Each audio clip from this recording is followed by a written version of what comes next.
5,800 diamond-shaped glass panels wrap themselves around the Yas Hotel and provide an amazing backdrop to an event that features fast cars, some pretty impressive yachts as part of the yacht show here this weekend. There are some feisty drivers to watch out for and 10 teams chasing the FIA GT1 World Championship. Hello and welcome to this Yas Marina circuit, some 30 miles east of Abu Dhabi town centre, the entertainment hub of the city and the venue for round one of the series. I'm Ben Edwards here with John Watson and Hayley Coxon in pit lane, and we're now under the cover of darkness as the cars assemble for the big points-paying event of the weekend, the championship race. John, this is going to be a mighty race, I'm sure. We enjoyed the qualifying race earlier on in very different conditions. It's cooler now, down to 22 degrees. Track temperature still 25 degrees, but we could be on for some different results around this corkscrew version of the circuit. And I think the biggest change we're going to see from the qualifying race we had earlier today to the championship race now is that the sandstorm, and we thought it was a fog or something like fog, but in fact what has been going on all around Abu Dhabi and further up the Gulf Peninsula, in fact the Bahraini airport was shut down, the storm was so bad. That's now abating, and hopefully we're going to have a race where we will have total vision around the racetrack on this slightly different revised circuit from last year. Yes, it's slightly shorter at the top end of the circuit. Instead of doing the sort of flowing chicane into the hairpin, they cut that out and go through a little dipper, so hence the corkscrew name. So Stefan Rattel there, the chairman of SRO Motorsport, who puts together the whole of the FIA GT1 World Championship with some dignitaries from the Abu Dhabi region, and proud to be back here for this second season. So we're into our second year now of the FIA GT1 World Championship, and there is the lineup on the grid. Again, a great mixture of different brands. We've got Nissan, we've got Ford, we've got Aston Martin, we've got Corvette and Lamborghini, of course, and they were well mixed up in qualifying. Yes, in fact, very evenly matched. Difficult to see anybody getting a move down the two main straights. We thought maybe the Nissan with their power would get past maybe the more svelte Ford with its handling, but in fact drivers up and down the pit lane saying that they really had to work very hard to make up positions on other competitive cars. Now, talking of working very hard, a number of teams have been working hard, including this one, because they had to rebuild the part of the front end of that Corvette. There are the two drivers, Jamie Camara and Michael Rossi, new drivers to GT1 World Championship, and both of them are new to the Corvette, so they've been getting used to it, but unfortunately they got caught up in an accident at the first corner with this car. Thomas Enger was at the wheel. He, as he admitted, got it wrong, missed his braking point. This car's been completely rebuilt around the front and this side of the car, but there is a water leak by the looks of things. Well, it's been virtually reshelled because all the body panels, the front of the car, the bonnet, the wing, the door and the rear wing, all were trashed. I hate to think what the bill might be for that, but I suspect in sterling it's well into six figures. Well, the drivers on the grid there. Let's go down onto the grid, and Stefan Mucker, one of the Aston drivers, is with Hayley. Alex, you guys had quite a challenge on you getting the car back together to make it on the race, but you're here, although you are starting from the back of the grid now. Yes, well, first of all, thanks to the team. They did a hell of a job. I mean, to put the car together in such a short time was great. It felt good on the outlap to the grid, so we're looking forward to the race, and we hope we can get some position back we lost in the first race. Thank you, Alex. So actually that was Alex Muller rather than Stefan Mucker. He is the co-driver there to Thomas Enger in that damaged, or the car that got damaged. We had a quick look in the pit garage, John, and there were an awful lot of bent bits, weren't there? There were an enormous, I may say, literally the body panels themselves, carbon fibre, very expensive, certainly difficult to get replacements made up in time to get those parts available for Zolder in 2 weeks' time, as well as mechanical parts. But in fact, the driver who was responsible for that incident was one of the men that was working flat out to help the team get the car rebuilt, and that was, of course, Thomas Enger. Yeah, he was working hard. There's Carl Wendlinger, who's in a different car this time around. He's in a Lamborghini run by the Swiss racing team, as opposed to the Nissan that he was racing for them last year. His teammate there, Peter Cox, just on the left-hand side of the shot in the black overalls. But another driver that was very unlucky earlier on today was Dominic Schwager. Should have started on pole, ended up with a very badly damaged car. Let's hear from him. Dominic, you've had a bit of bad luck this weekend. You were issued a penalty due to a flag infringement, then you were involved in a collision in the qualifying race. How do you feel the championship race is going to go for you? Well, I really hope we can collect some points. It went really bad for us. I mean, I could see one car is spinning, and I couldn't go to the inside because the Nissan was there. So I took the outside, and I thought I made it, but he was rolling.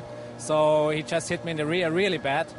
And yeah, I think we can start the race, but we don't know if the car is okay. I mean, it's a big compromise. So I hope it kind of works for us, but it could be that we have to stop. So I'm hoping it works. Thank you. Thanks. Well, let's hope they do have a little change of luck today. Certainly things went well for them yesterday, but since then it hasn't gone so well. You know, they had a number of gearbox issues. They had to change a gearbox before the qualifying race this morning. They got the car onto the grid. They worked really, I mean, an amazing amount of time to get all that work carried out. And then they only got as far as turn one and the car was knocked out. Now, David Brabham going through some of his preparation routine. Jamie Campbell-Walter is his new teammate, of course. These two joining forces for the first time. And David did a good job in qualifying yesterday. They have had some bad luck, and they've also had a 5-place penalty because David Brabham went out on a red light during the warm-up this morning, so he's been hit with a 5-place grid penalty. Yes, it's knocked them back substantially, and a disappointment for that one Nissan out of the other three that are well up on the front 2 rows of the grid. So David Brabham and Jamie Campbell-Walter are going to have to do an awful lot to uphold the honour of the Nissan team, or certainly that part of the 4 Nissans here this weekend. Antoine Leclerc for the Belgian racing team, and Mr. Liu, who looks after the Team China Corvette. Well, he's basically the man who's put this team together, and there is the Corvette.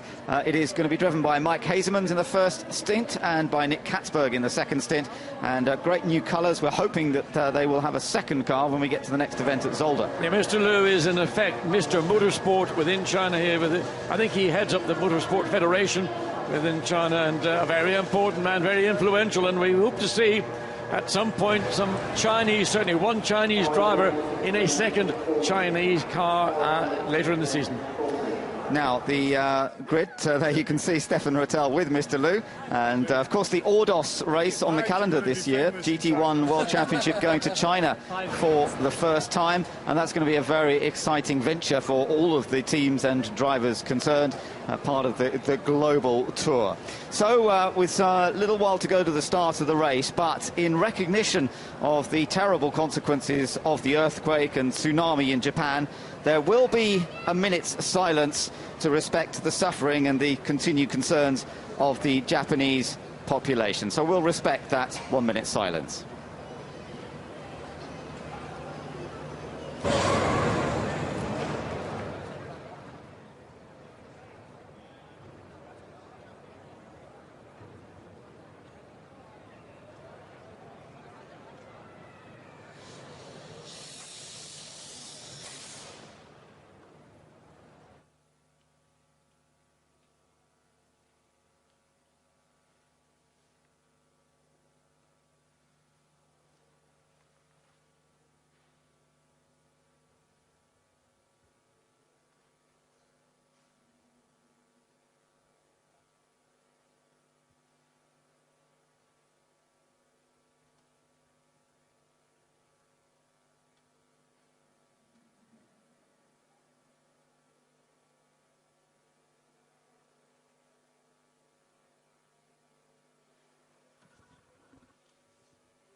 So the 1 minute silence comes to an end, and it is time for the drivers and teams to now focus on the race ahead. It is, as the qualifying race was, a 1 hour race. You can make your pit stop at anywhere between 25 minutes and 35 minutes into that race. Driver 1 will now start the race. So the driver that started the race earlier today now has to wait for his turn to get out in the car, and it's Christian Hohenadel there, just jumping aboard the Hexis Aston Martin, and Clivio Piccioni, who will start the other Hexis car, and Clivio will be handing over to his younger teammate, Stef Dusseldorp, about halfway through the race. So those Astons will be starting a little further down the grid. Well, actually, this car's not bad. It's lined up on 5th place on the grid. This car of Marc Basseng, and that is Marc on the right-hand side there. He is team manager. He's a bit of an ace mechanic as well, as we saw earlier on today when he was helping with the gearbox change on this car. But he's teamed up there with Marcus Winkelhock, John, and Marcus really seems to be relishing getting involved in this championship. Well, it's a very strong championship, and he's raced extensively in Europe and DTM. He did have that one outing in Formula One some number of years ago, and well, with a name like Winkelhock, you'd expect him to be very competent indeed behind the wheel of anything and the Lamborghini is something he's coming to terms with rather quickly. All Brazilian lineup on board the Nissan there.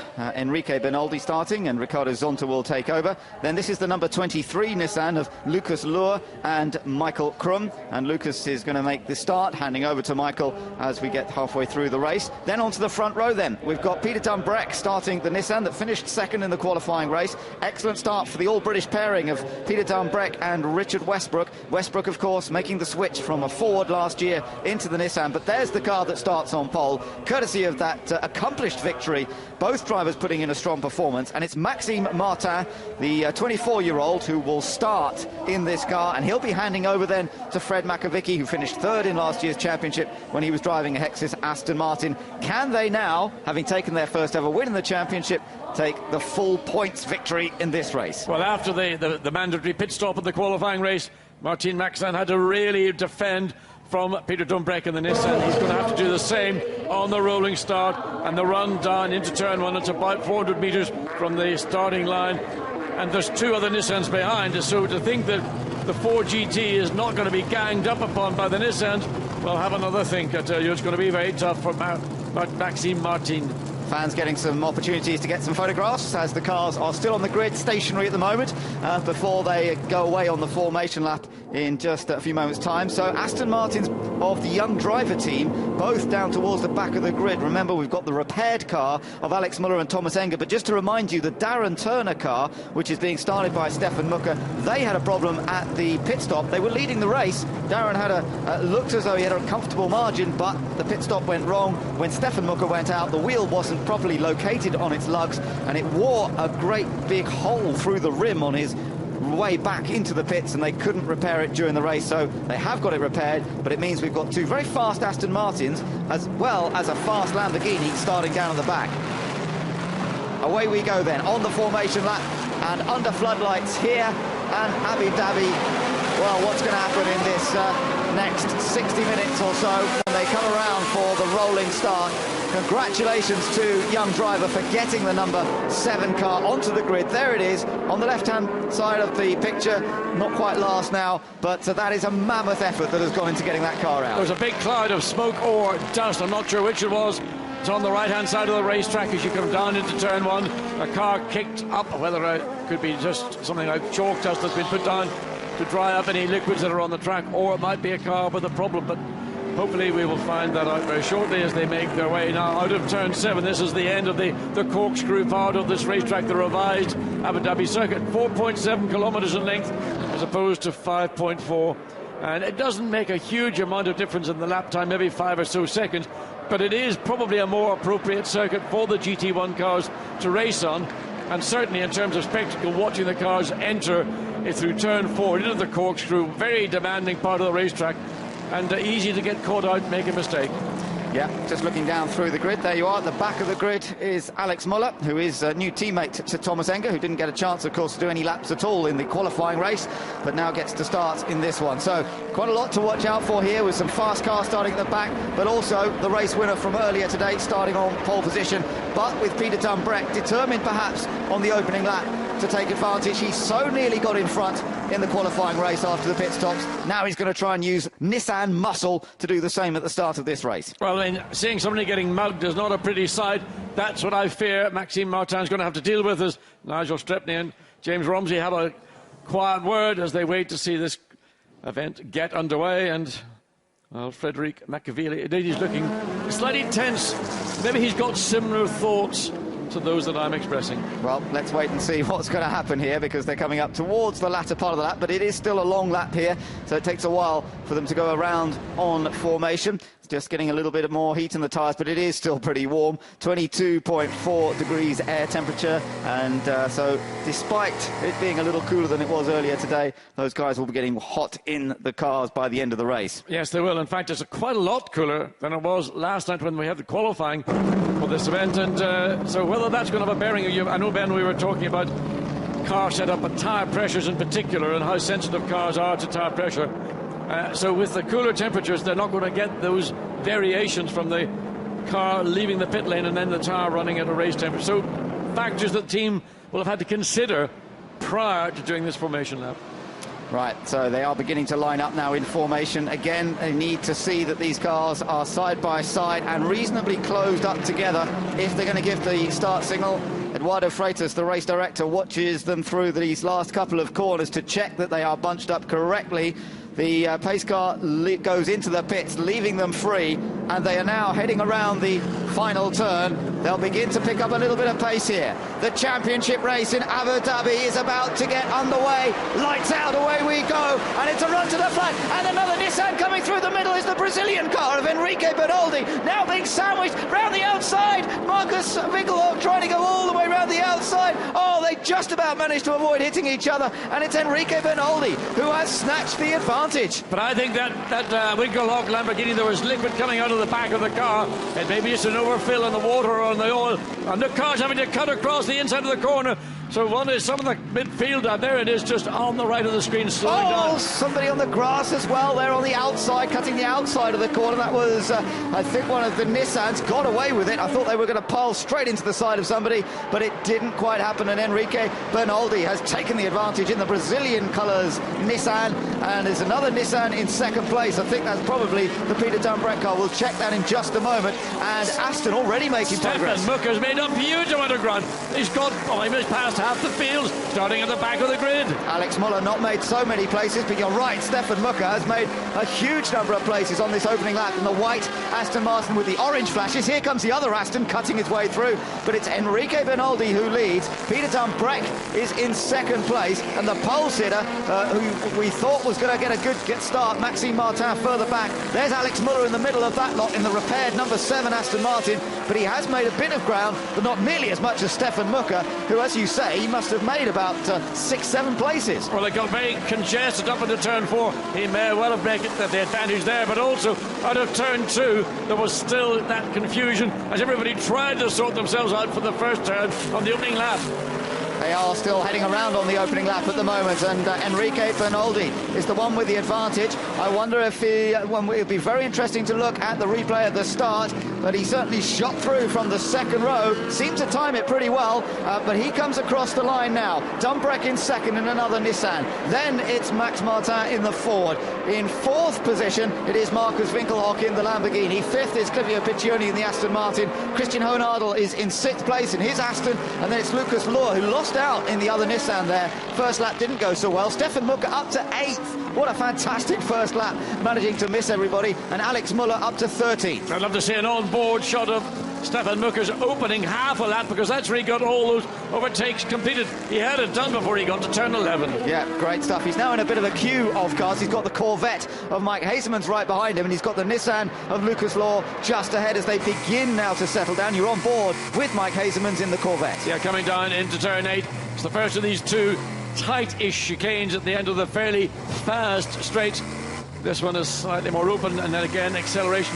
But watch the Aston Martin looking to try and get onto the tail of Lucas Lohr in his Nissan. And again, Peter Dunbrek going out to the left to give himself a little bit of clear air to keep the brakes. Primarily, that's the braking they want to keep in these cars. There is a restriction on the number of disc brakes teams are allowed to use per season.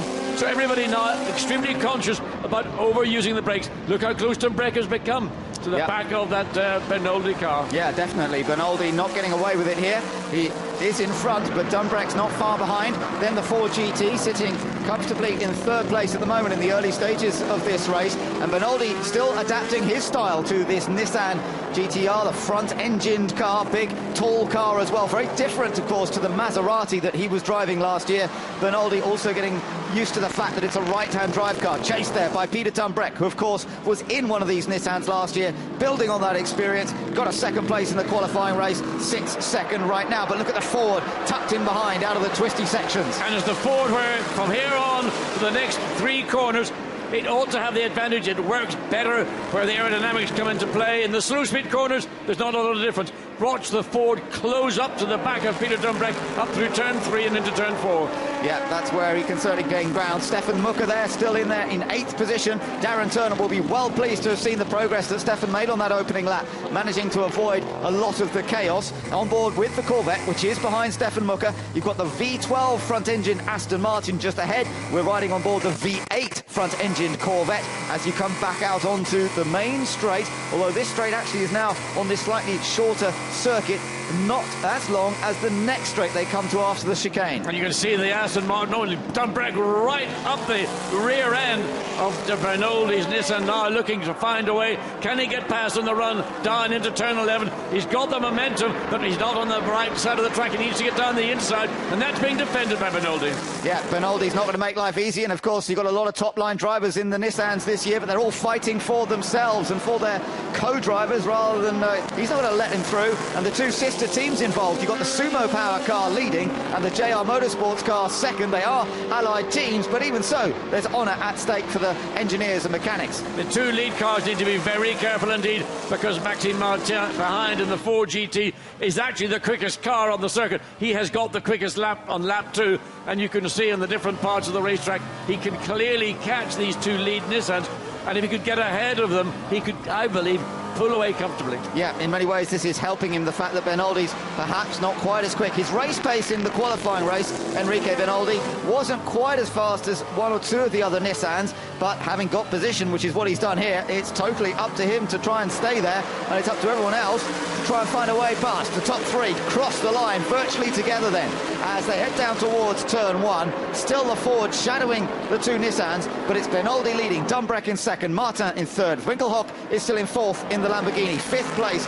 is Piccioni in Hex's Aston Martin. Behind him is Hohenadel, doing good job this time. Christian Hohenadel getting to grips with the Aston Martin, the reigning GT3 champion, having stepped up from GT3, the Corvette that he raced there. And then behind Hohenadel is Lucas Law. Stefan Mucker still in 8th place in the Aston. Mike Hazelman's in 9th in the Corvette, and 10th being held by Carl Wendlinger in the Lamborghini. Alex Mullaby, meanwhile, still down in 13th, and a possible change here. No, just a little look from Dumbreck. But he's been very cautious. He knows that he's got to be absolutely alongside the Bernoldi car to ensure he can make a clean overtake. He doesn't want to slot down the inside on a mission where there is no way of getting clear of the lead car. Well, we know that Bernoldi knows how to defend. We saw it many years ago in Formula 1. He knows exactly how to defend, and he's holding middle of the road there against Peter Dumbreck. But look how close this allows the Ford to get in behind that second place Nissan of Dumbreck, who has to keep an eye on his mirrors at the same time. Well, I hope that Peter Dumbreck is going to be patient. He has got pressure from behind from Maxime Martin in the Ford GT. The strength of the Nissan is it's got tremendous top-end grunt, which enables it to keep clear of the Nissan, of the Ford, on the longer parts of the track. But here, in these parts of the circuit, the slower parts, look, the gap, and it's drawing up behind the Lamborghini. So definitely getting a lot more cars the top 6 cars are all covered by 2.5 seconds. Yeah, everybody joining in here. Bernoldi definitely not getting away. Looks as though cars behind are potentially quicker. There's Winkelhock in the Lamborghini, as you say. He's caught the top 3 to a certain extent, chased by Clivio Piccioni and by Christian Hohenadel, although Hohenadel just a little further back and coming under some pressure now from Lucas Law. Then they're still chased, of course, by Stefan Mucker, Mike Hazelmans, Carl Wendlinger further back, then David Brabham is in 11th. We've got Michael Rossi in the other Corvette, all the way down in 12th place. Alex Muller in 13th, Max Nielsen is in 14th, and Nicky Pastorelli in the number 37 Lamborghini. Again, those guys were out of luck on that first lap. They have had a miserable time. They're all the way down in 15th position.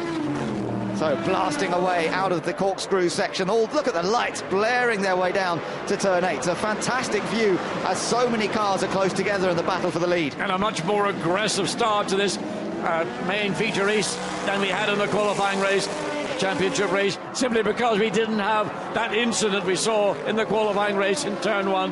We've got 17 cars on track. We're missing the Baz Landers 4GT. It wasn't able to take the grid. We weren't clarified, or didn't get clarification as to the problem. But look at the brake glowing on Bernoldi's Nissan. He's using that brake very hard. Yeah, he is, and Dumbreck is right there with him, as is Maxime Martin. Does he go for the lunge, or does he wait for a little bigger opportunity? Don't forget, they've got a pit stop. John, take another look at the start. Watch Bernoldi come through the middle here. It was an absolute flyer. I thought Peter Dumbreck stopped. Dumbreck almost seems to back out of it, and then goes forward again. Drivers sort of trying to modulate the brake pedal. Fortunately, cars have been almost 5 wide coming down. In fact, we are 5 wide coming down the grid.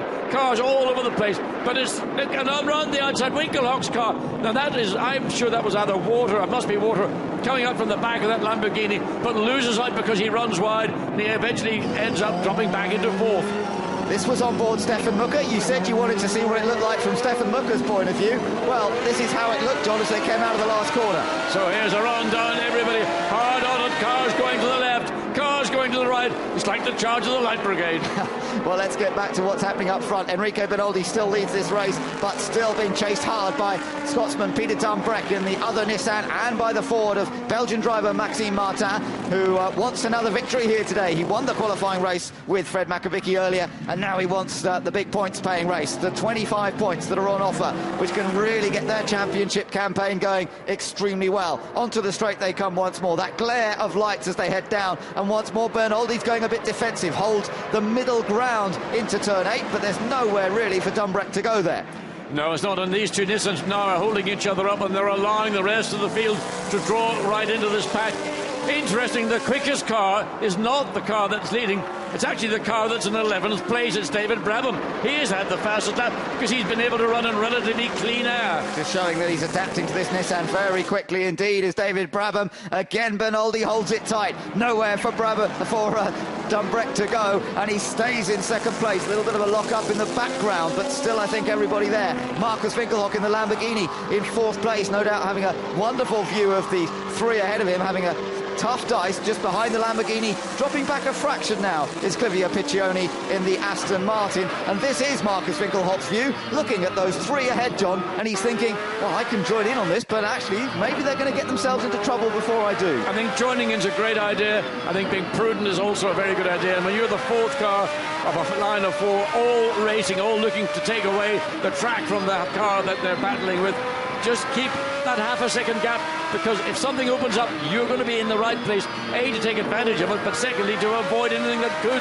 involve you. This is great stuff. Across the line they come. Still some 48 minutes to go, and the top 5 cars covered by less than 2 seconds as Enrique Bernoldi stays in front, but only just for the moment, as everyone else stacking up behind him. They're thinking of looking at opportunities to go through, but they're also thinking about the pit stops, which will be coming up in about 10-15 minutes or so. No change still, but look how close Dumbreck was to the back of Bernoldi, riding on board here as we are that Lamborghini. What I'm thinking about is coming into turn 11, but first of all, got to get through turn 8, which is one of the quick parts of the track. Bernoldi again pulls over to the left, but watch under braking to see the carbon dust for these brakes coming out. Not so noticeable there. I think it's more so down into turn 11. Again, defence from Bernoldi, and Peter Dumbreck isn't prepared to make an issue of it as long as he hasn't got himself into that position where he can force Bernoldi to yield the corner. Yeah, but Bernoldi really is holding the middle to inside of the track wherever possible. Of course, these 2 cars are so evenly matched. They're the same cars, basically, run by 2 different teams, but teams that work together, Sumo Power and JRM, and there's nothing to choose in horsepower or in handling, except perhaps what the individual drivers have tweaked or asked their engineers to give them. Enrique Bernoldi just holding off Peter Dumbreck. Maxime Martin, the Ford, is in there. So's that Lamborghini of Markus Winkelhock, then the Aston Martin. So again, although we've got 2 Nissans up front, we've got a real mix of the different brands in GT racing. There's the guy who is going to be taking over the lead car at some point, if it's still in the lead. Car 21, David Brabham, drive-through penalty for abusing track limits at the start. Oh, he's been hit hard by the FIA stewards today, as David Brabham, but he said he's got to change and learn the format of racing here under FIA rules. It's different to what he's been doing in the States, and there's another lesson for him perhaps. And also another message going out to the Ford GT number 10. It also has been advised to respect the track limits. Brabham is doing his drive-through right now. I can see him going through the pit lane just past our commentary box, so David Brabham is quick to take his drive-through penalty, but of course that's going to drop him way back down the order once again. As look at these three cars sandwiched together. Peter Dumbreck closing up under braking, but of course Ben Oldie focusing here on a good exit. Yes, I mean, braking into turn 4, it's very difficult to take advantage or try and get inside somebody, and if you're a little bit early in the brakes into turn 4, no big problem.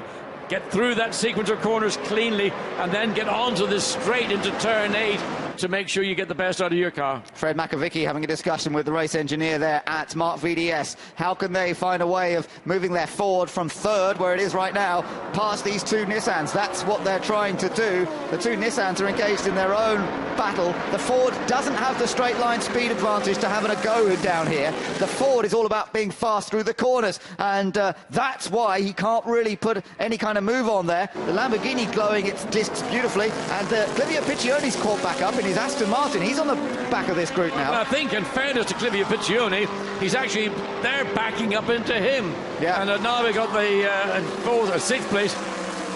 Let's get down to the pits quickly. Not getting any sound from that, so we'll come back to that. That was Ricardo Zonta, of course, Enrique Benoldi's teammate, but watching nervously, no doubt, to see if that car will still be in front when it's his turn to take over. Yeah, I was saying in 6th place, Christian Idle, he's managed to draw himself, or he's found himself having the lead packed back up to him, so the top 6 cars now covered by, well, 2.8 seconds. Yeah, it's good for us, although just on that lap, actually, Benoldi's just pulled out a fraction more. 3/4 of a second is about the biggest gap he's had for a while. I don't think it'll stay like that for very long. You're riding on board the 3rd place Ford with its V8 engine sitting behind the driver, of course. Nice low-line Ford GT, and making the most of its excellent handling capabilities. As you can see, it changes direction beautifully. The car was very fast here at Abu Dhabi last year on the full Grand Prix circuit, and the car in different hands and run by a different team seems to be equally fast on this slightly shorter corkscrew version of the track. That's the section they've just gone through.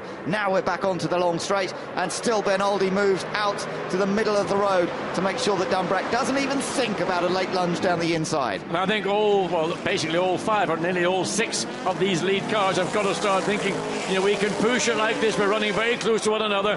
We do have to concern ourselves about brakes, and you are seeing as Dumbreck tries to get alongside this time, but not able to do it, but fractioning, well, maybe about the same distance. The front brakes in these cars are getting hammered. The drivers are going to think about maybe using a little bit more rear bias. You can see on the Ford GT and Maxime Martin also the brake glowing, the Lamborghini the same.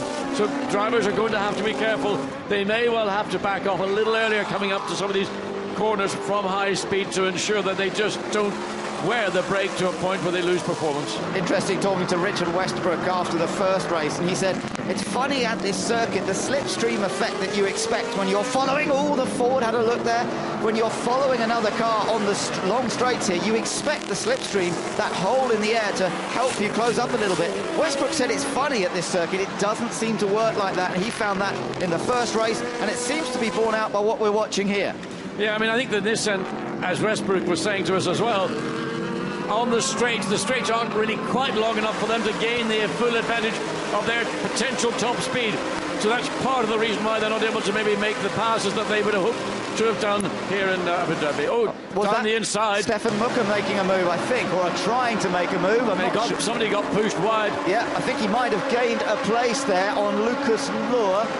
We'll check that as they come back past. I'm sure Lucas Lohr's lost actually maybe even 2 places. He has. He got round wide. He's lost his momentum. I don't think there's any contact, but certainly the momentum has gone, and now he's under pressure from the Corvette of Mike Hazelmans. Yeah, he lost a place to Wendlinger as well. So Stefan Mucker will have moved up to 7th position, having started at the back.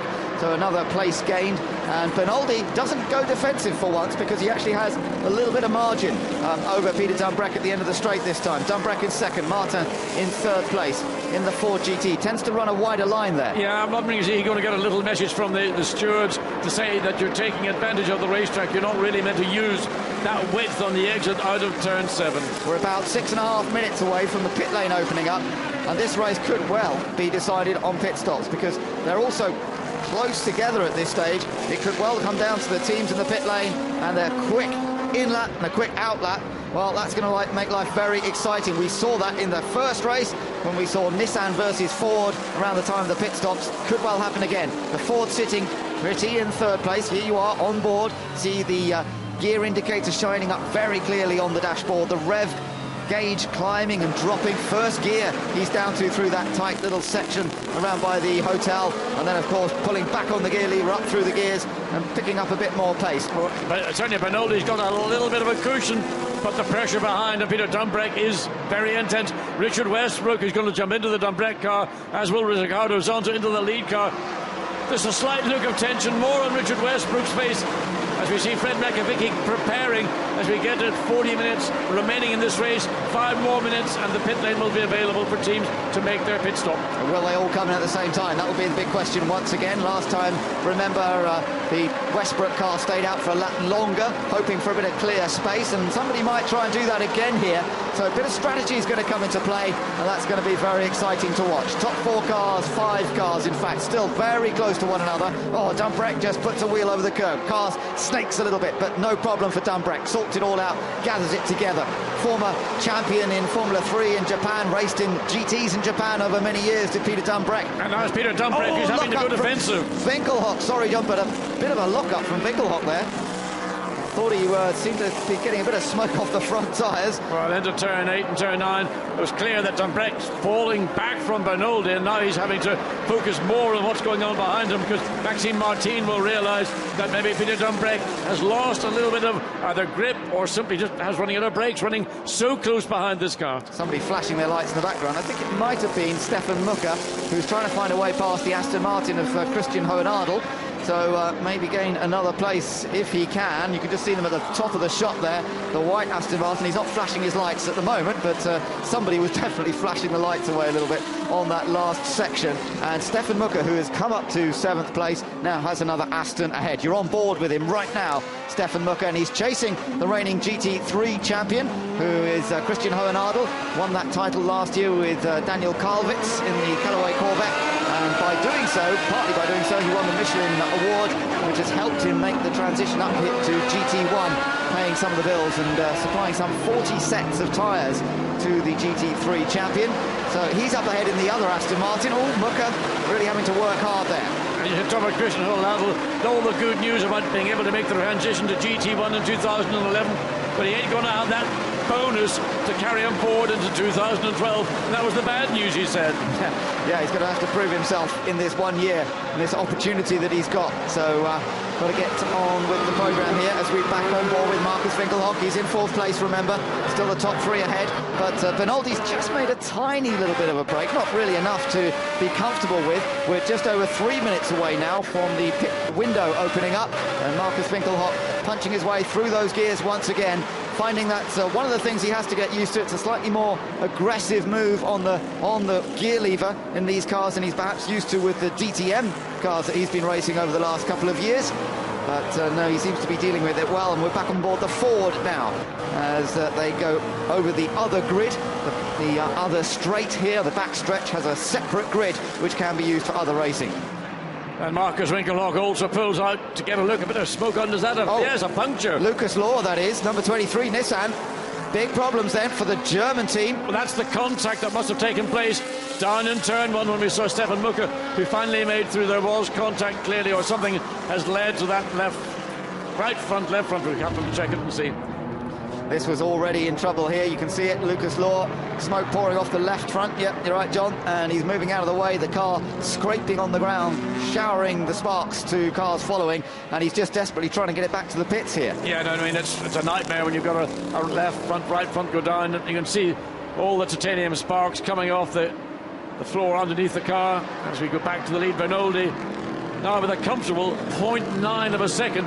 Peter Dumbrek settled into that 2nd place, but not comfortable with Martin Maxine behind him, pushing. And of course Marcus Winkelhock in his first outing in a GT1 car. Very anxious indeed to make it a good debut for that car and driver. Yeah, important moments these in the race, because Bernoldi's just made that little bit of a break. He's got it up to over a second now over Dumbreck, and what a crucial time to do it, because as the clock ticks away, as soon as it hits 35 minutes to go, then the pit window will open up, and that's, I'm sure, when you'll see Bernoldi dive into the pit lane and hope for a quick stop. Further down the field, Nicky Pastorelli, now he's running all the way down in 9th place. He now has got claim to the fastest lap, 1:53.556. Now, they can't have had a pit stop because the pit lane is not yet open, but that's substantially quicker. It's a virtual second quicker than the pace that the leading 3 cars, 4 cars, 5 cars are running at. I tell you what, Pastorelli's actually, you're right, he's gained quite a few places too. So the number 37 Lamborghini, which originally took pole before a penalty was applied for them ignoring a black and orange flag in qualifying, is flying as we expected it might. Pastorelli's up to 9th. And there is still a good chance for them to move further up the order. Yes, so just going to be one to keep an eye on. A quick lap, a quick series of laps. But back to this battle now. We've got the Lamborghini and Carl Bendlinger in 8th place. And Bendlinger's only 2 seconds ahead of Pastorelli, who is running, well, 2 seconds a lap quicker than Bendlinger in the Swiss Racing Team Lamborghini. Oh, he goes inside. Down to second place goes Max Martin. That was a great move, and what a time to do it as the pit window opens in just a few seconds' time, although I think they'll have to do another lap before they can come in. Crucial time for the Ford to move into second. And watch now, Marcus Winkelhock. That has unsettled Peter Dumbreck. He didn't expect that pass. He had to turn away from the corner to give room to Maxime Martin and the Ford GT. That was a surprise move, but thought out well. Now you can see the pressure coming from the Lamborghini on the Nissan in 3rd place. Yeah, indeed. We've got our first pit visitor coming down the pit road now. It is Christian Hohenadel in the Hexus Aston Martin. The guys further back have got to the pit window now. So this was the move, John, down the inside. I mean, just there was an opportunity. I think everybody got lulled into a sense of, well, we have got our positions. Maxime Martin made it work for him, caught Peter Dumbreck, I think, slightly unawares, and in doing so unsettled Peter Dumbreck. And now he's got to deal with Marcus Winkelhock, who will no doubt look for a similar kind of favour. Makovic will be very thankful that that car's up to second. Dumbreck, though, struggling a little bit in the recent laps. You know, he hasn't been able to maintain the pace that Bernoldi has been setting in the same way he was in the early part of the stint. So it just looks as though Dumbreck's car has gone off a little bit compared to Bernoldi's, and perhaps he just didn't have the wherewithal to fight when Martin put the move on him. But I have to say, great move by Maxime Martin, really went for it. Caught him, as you say, a little bit by surprise, but I think Dumbreck's car just not working quite as well as it was in the first part of this stint. So are any of these first 5 cars, all covered now by 2.5 seconds, going to make it into the pits for their pit stop? I'm sure somebody will. I suspect certainly one of the Nissans.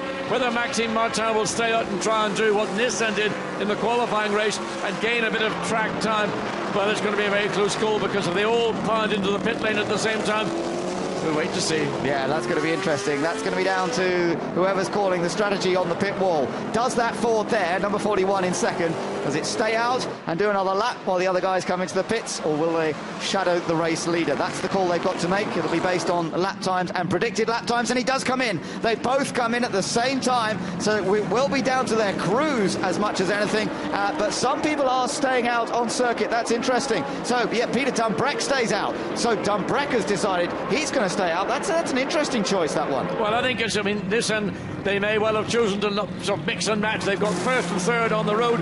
We've got the leader in. Bernoldi gets out, Ricardo Zonta gets in. It may have been easier to let them do one car at a lap rather than trying to bring 2 cars into the same time.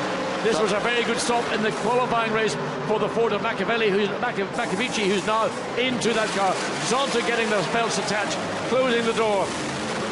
Still changing the wheels. It's still a long process with just the 2 guys to do this work, but it's all happening now. Which is it going to be? The Nissan spins up, it wheels, gets going. The Ford gets going at the same time. Oh, they almost collide. Collision in the pit lane. My goodness, did they hit? Well, they're still rubbing. They're still rubbing as they come down the pit lane on their speed limiters. Look at this. Well, this is crazy. The stewards are going to do something about that.